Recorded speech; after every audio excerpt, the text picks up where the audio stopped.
You're ruining our family name. Amanda screamed, her perfectly manicured finger jabbing the air inches from my face. The Prescotts don't associate with street people.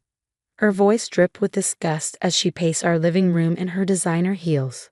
I stood my ground, though my hands were shaking. They're human beings who need help, Amanda. The shelter is already making a difference in their lives. My name is Olivia, and at 32, I never expected to be facing down my mother-in-law over opening a homeless shelter. But here we were, her face red with fury, while my husband Michael sat silently on the couch, avoiding eye contact. Making a difference? Amanda scoffed. You're bringing shame to this family. Do you know how it looks when people find out a Prescott is running a shelter in that disgusting part of town?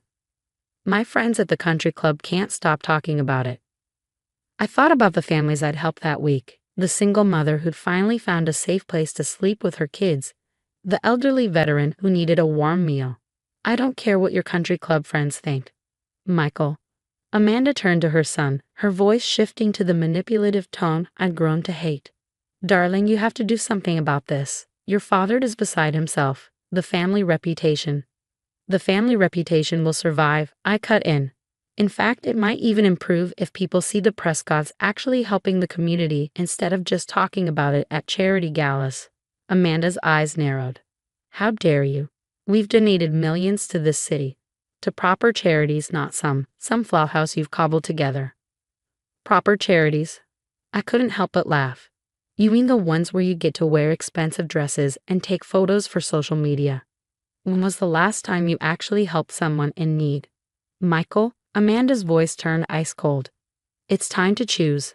Either she stops this ridiculous project, or you need to think very carefully about your position in this family. Finally, Michael spoke, his voice quiet. Liv, maybe we should think about this. The shelter is taking up all your time, and Mom's right about how it looks. I stared at him, this man I'd loved for 10 years, feeling something break inside me. How it looks, that's what you're worried about. The Prescott name means something in this city, he said, standing up to join his mother. We have responsibilities, appearances to maintain. Appearances, I echoed. Well, here's how it looks to me. My husband and his mother care more about their country club reputation than helping people who've lost everything. Amanda smirked, victory written all over her face. Well, if that's how you see it, perhaps it's best if you step away from the family entirely. Michael can find someone more suitable. I looked between them, Amanda in her perfectly pressed designer outfit, Michael in his tailored suit, both of them so concerned about their precious family name. 10 years of marriage, and I finally saw them clearly. You know what? You're right. I pulled off my wedding ring, the massive diamond that Amanda had insisted was appropriate for a Prescott wife. I will step away, but the shelter stays open. You can't, Amanda started, but I cut her off. I can, and I will. The shelter is in my name, funded by my inheritance from my grandmother. You have no say in it. Michael stepped forward, looking uncertain for the first time. Liv, don't be dramatic. We can talk about this. There's nothing to talk about, I said, placing the ring on the coffee table. Your mother's right. I'm not suitable for this family, and I'm starting to think this family isn't suitable for me. I walked out of that house with nothing but my car keys and my dignity. Behind me, I could hear Amanda's triumphant voice. Finally. Now we can find you someone appropriate, darling. That night, I slept in my office at the shelter, listening to the rain against the windows. Tears came, of course. 10 years of marriage doesn't end without pain. But mixed with the grief was something unexpected, relief. The next morning, I threw myself into work. The shelter needed expanding, and now I had nothing holding me back. No more fancy dinners to attend. No more disapproving looks from Amanda. No more compromising my values to maintain appearances. I didn't know it then, but walking away from the Prescott name would turn out to be the best decision I ever made. And 5 years later, when Amanda showed up at my shelter's door, she wouldn't even recognize the strong, independent woman her former daughter-in-law had become. But that night, curled up on my office couch, all I knew was that I'd chosen my path. The Prescott family name might mean everything in their world, but in mine, the only name that mattered was the one on the shelter's sign, Haven House, where everyone belongs. Little did Amanda know, her precious family reputation would soon mean nothing at all. 5 years passed in a blur of growth and change. Haven House expanded from a single shelter to 3 locations across the city, each offering not just beds but job training, medical care, and education programs. I barely thought about my old life anymore. The country club parties and designer clothes seemed like scenes from someone else's story. Until one rainy Tuesday evening in October. I was doing my usual evening rounds at our newest location when Maria, one of our staff members, caught my attention. "Liv, there's someone you should see. A woman's been sleeping in her car behind the building for 3 nights. She won't come in, says she's just resting." I grabbed an umbrella and headed out to the parking lot. In the dim light, I could make out a luxury car, a Mercedes, but an older model, clearly not maintained recently. Through the foggy windows, I could see someone huddled in the back seat. I knocked gently on the window. "Ma'am, would you like to come inside? We have warm beds and hot food." The window rolled down just a crack, and a familiar voice replied, "I'm fine. Just resting." My heart stopped. Even exhausted and afraid, I'd recognize that voice anywhere. Amanda Prescott, my former mother-in-law, was sleeping in her car behind my homeless shelter. She didn't recognize me in the dark, wearing my casual clothes and rain jacket, so different from the polished daughter-in-law she'd known. I took a deep breath, steadying myself. "It's not safe to sleep in your car," I said gently. "We have private rooms available. No questions asked." The window rolled down further, and I could see her clearly now. Amanda's perfectly dyed hair was growing out, showing gray roots. Her designer outfit was wrinkled and worn. But it was her eyes that struck me. The proud, judgmental woman I'd known was gone, replaced by someone scared and desperate. I couldn't possibly," she whispered. I'm not homeless. I'm just having a temporary setback."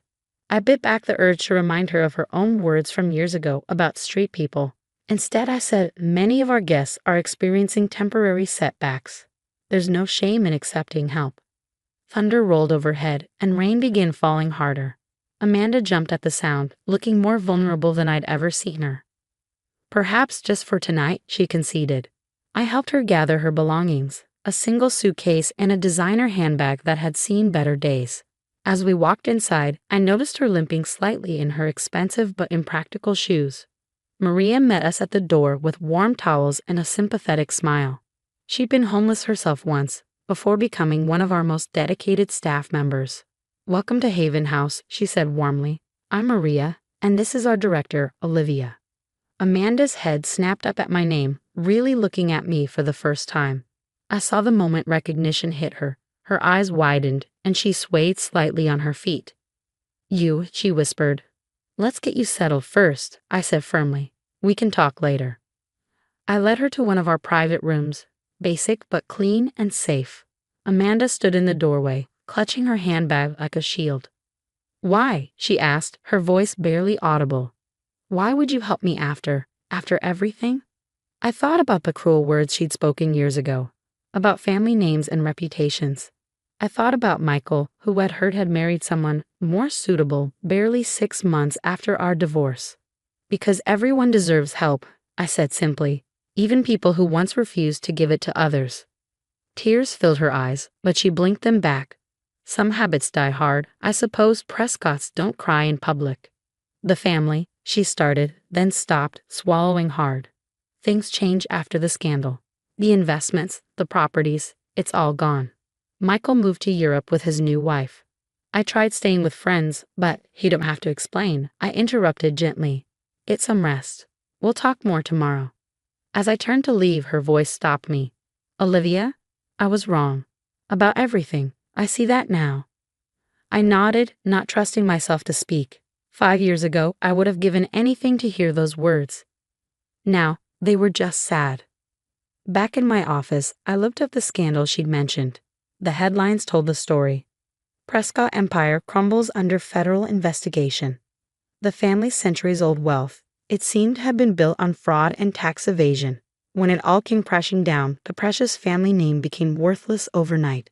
I thought about karma, about justice, about the strange ways life comes full circle. But mostly, I thought about the scared woman in room 114 who'd lost everything she once thought important and found herself seeking help from the very person she'd once despised. Tomorrow, I'd offer her the same things we offered all our guests: support, resources, a chance to rebuild.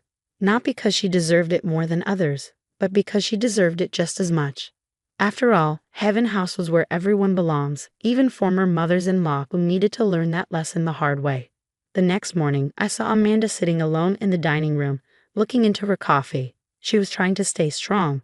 Her hair was neatly combed, her clothes tidy, but she couldn't hide the sadness in her eyes. "Good morning," I said as I sat across from her. "Did you sleep okay?" She gave a short nod. The room was fine. Then she added quietly, "Thank you." "Do you want to talk about why you're here?" I asked gently. Amanda held her coffee cup tightly. After the scandal, everything fell apart. Our bank accounts were frozen. The houses were taken. Michael, she paused, swallowing hard, said he couldn't help. His new wife's lifestyle, you know. I felt a strange mix of emotions. Amanda Prescott, once proud and powerful, was now here, in a place she used to look down on. "What about your friends from the country club?" I asked. She gave a bitter smile. "They all disappeared. Said they were too busy or their guest rooms were being renovated." She gave a dry laugh.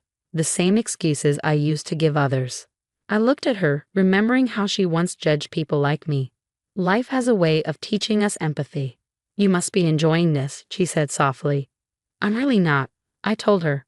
"What I enjoy is helping people rebuild their lives. That's what we do here. And if you're ready, we can help you too." For the first time, she looked at me not as her former daughter-in-law, but as someone who might actually help. "I don't know how," she said. "I don't really have any skills. The only thing I was ever good at was being a Prescott." "Then it's time to learn who Amanda is without the Prescott name," I said, opening a folder.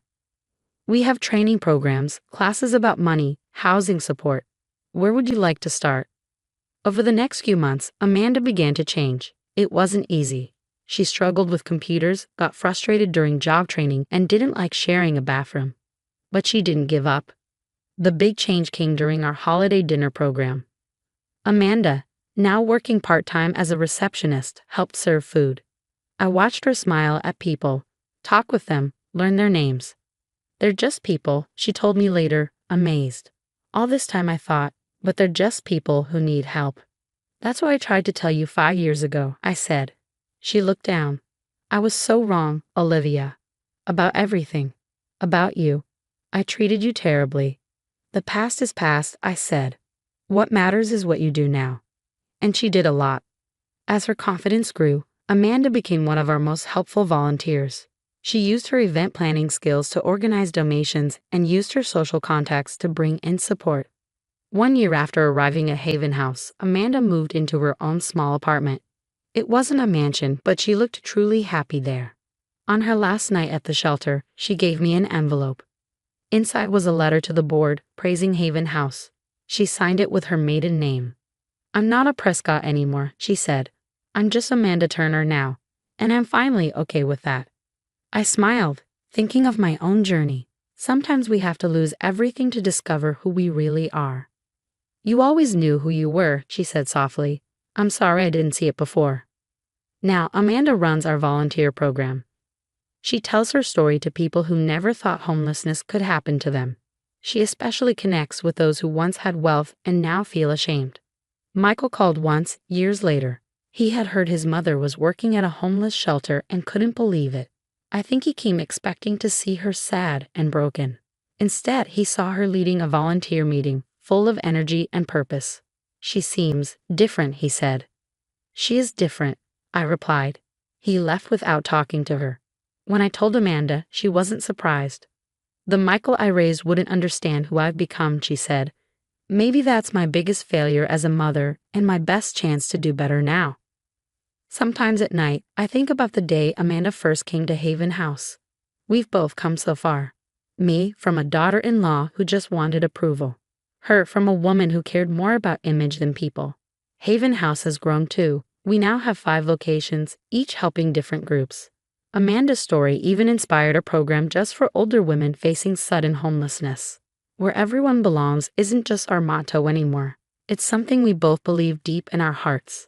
even a Prescott. Especially a Prescott.